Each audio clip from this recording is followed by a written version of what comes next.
Joined now by Shea Naka after a big win against the Trail Smoke Eaters. And Shea, it just seemed that about the 5-minute mark on of this hockey game, your team just took over. Yeah, it certainly was a big focus for our club here.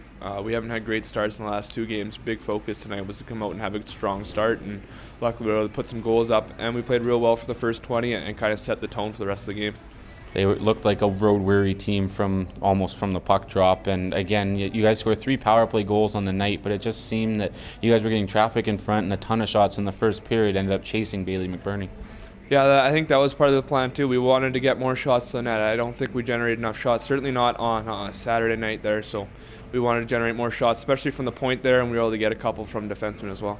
17 shots against in the third period against Shane Farkas, but talk about his play. You give Matthew Greenfield a little bit of rest. He's got to play a lot probably coming up in the next couple of weeks, and getting Shane some taste of BCHL action as a 16-year-old.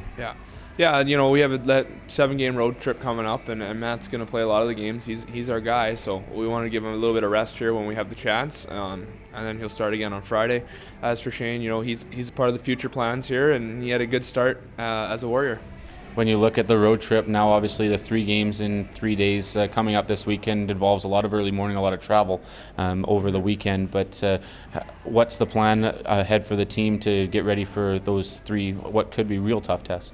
Yeah, it's going to be a tough stretch for our club here, especially this weekend. And I think it's real important on the road, especially into the buildings we're going into, to get off to good starts, not get behind the 8 ball. It's going to be a long trip if we have to play from behind. So I think that's the biggest thing, is make sure we're prepared each night so that we can get off to good starts. Thanks, Shea. Thanks, Kyle. Joined now by Jake Harrison after a big 8-1 win, and Jake, a goal and 3 assists tonight. I didn't even realize you had jumped off the bench there on the first goal. Walk us through the mindset maybe of trying to become the trailer on that play. Well, I don't know. I think Remco hopped off and everybody was focused on the puck with Brett Bernier, and he just made a good pass across, and I put it in low glove.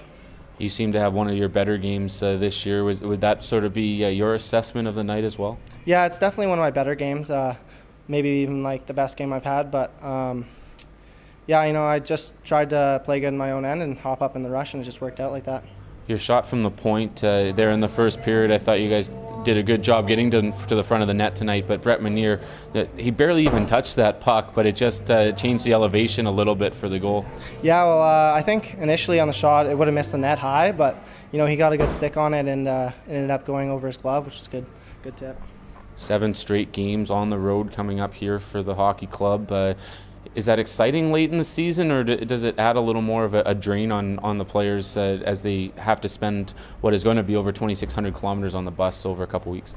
Well, it's kind of good to get it away with now before we head into playoffs, and I think it'll be fun, especially the island trip. That's always a fun one, and we just got to be ready to go into other buildings, being a little bit more tired than usual, and just play our best and play our hardest. Thanks, Jake. Yeah, thank you.